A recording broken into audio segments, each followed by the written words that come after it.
Kentucky Senator Rand Paul, who has campaigned, I'm told, Senator, in more than 30 states. I've been racking up some frequent flyer miles. Absolutely. That's for sure. You know, you had a somewhat surprising comment the other day. You said, and this is your quote, the Republican brand sucks. That's a pretty unusual rallying cry in an election year. What do you mean by that? Well, you know what I meant by that is that if I were to go into a college campus today and I were to talk to a young person and say, hey, you want to be part of the Republican Party? Or let's say I go and talk to a young African-American male or woman, you want to be part of the Republican Party? The initial perception of our brand is, Like, for example, I had a meeting with some conservative African-Americans recently, and I said, let's try to get something moving nationally. And they said, well, yeah, but we may not want to put the word Republican in it. So that means essentially our brand is broken. I don't think what we stand for is bad. I believe in what the Republican Party values. But we have a wall or a barrier between us and African-American voters.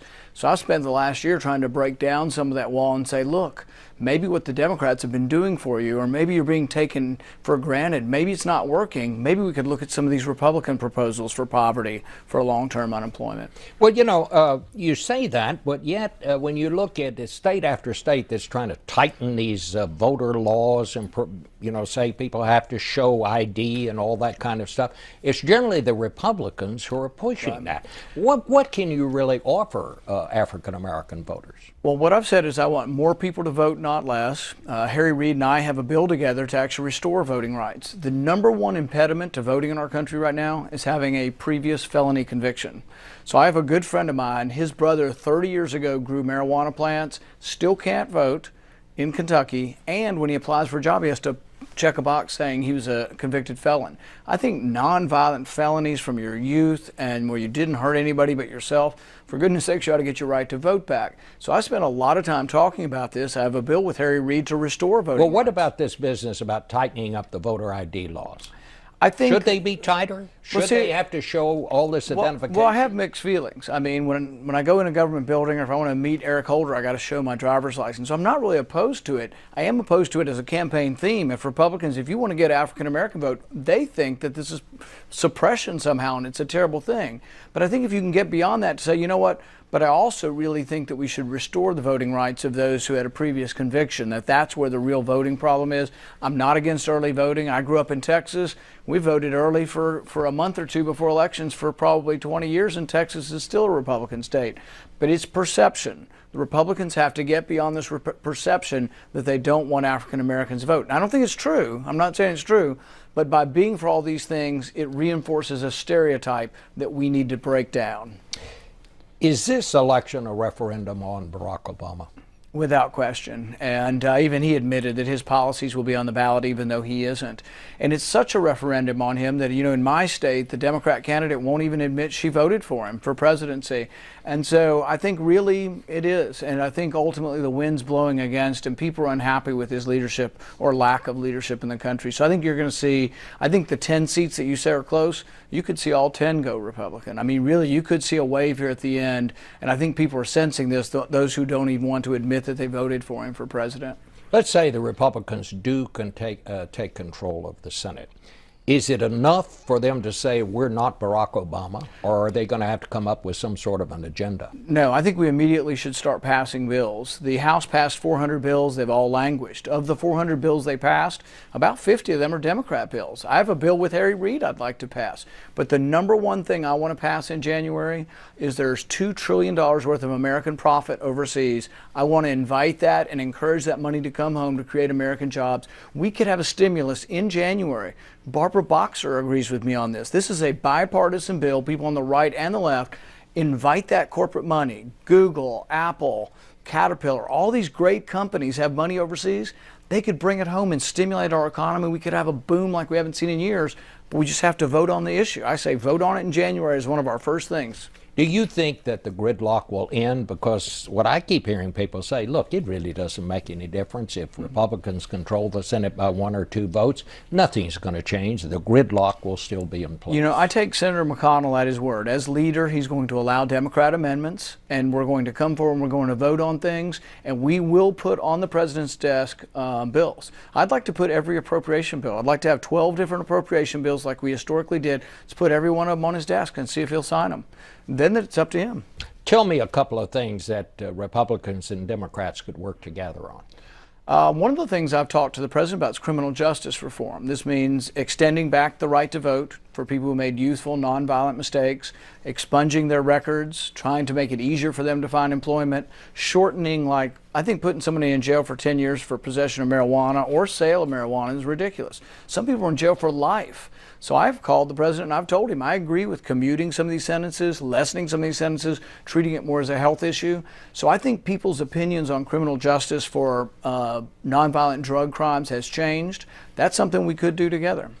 One of the things hanging over this election is this Ebola outbreak. Is the government following the right policies here? I think the president's biggest mistake was like saying, oh, it's no big deal. You can't catch it if you're sitting on a bus with somebody. Well, apparently you can be in the intensive care unit, gloved, gowned, and masked and still get it. It's very contagious when someone's sick.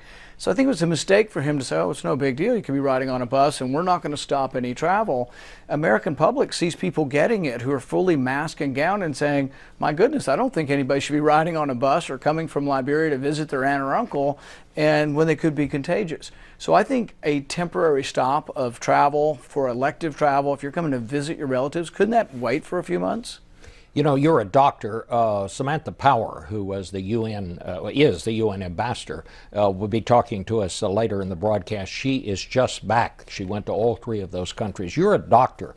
Would you feel safe going to one of those countries to administer to those You know, the Doctors Without Borders and the nurses are doing it, I think, are real heroes because they do take a risk. So I think if someone said, oh, I'm going to be perfectly safe, they wouldn't be being honest.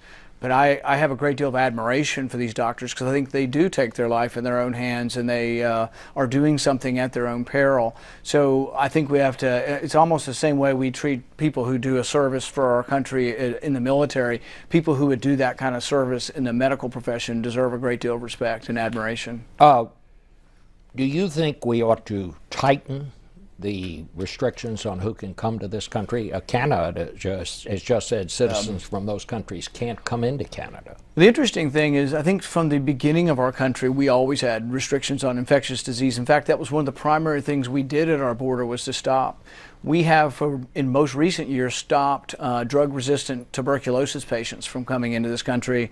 When we had polio, we had restrictions on things with polio. So I don't think it's out of the ordinary for government to be involved in this. And what I'm looking at is not a stopping of sending humanitarian aid to them or workers to them. What I'm saying is elective travel, commercial travel for people who just want to visit the United States, that really isn't a necessity, and we could wait a few months on it and it would make our problem a lot less if we were only thinking about healthcare workers coming back. But then they need a consistent program for that, and they need to not be, I think it was unsettling to a lot of us when they blamed the nurse for getting Ebola. I mean, I'm in the medical profession, so I would never blame a nurse for getting an infectious disease. And I've had friends who've had needle sticks taking care of AIDS patients. So I understand what it's like to have accidents happen all the time, even when you're trying to do the best you can. You're obviously thinking about running for president in 2016. Someone else who is thinking about it is Chris Christie, governor of New Jersey. He was out on the campaign trail last week. Here's a little cut of what he said. There's been 23 months since then when all you've been doing is flapping your mouth and not doing anything. So listen, you want to have the conversation later, I'm happy to have it, buddy. But until that time, sit down and shut up. What do you think? Is that the right demeanor for somebody getting ready to run for president? You know, I think this sort of bully demeanor may go over well in certain places, but I can't imagine that, I grew up in the South and we're yes ma'am and no sir and a little bit more polite. So I don't think that, I think people want someone to be bold, and there was a time when I thought, you know what, when he stands up and he says things boldly, that's kind of good. He's not taking any flack. But there can be too much of that too. We live in a world where we have so much cacophony of voices on TV, sometimes of yelling back and forth. And I think there's a resurgence of people who want a little more civility and discourse. Well, are you going to run? Maybe, I don't know. We're thinking about it, and sometime in the next 6 months I'll make a final decision, but sometime in the spring. Well, I hope you'll come right here and tell us when you make that decision. Thanks, Bob. Thank you very much, Senator. Now from the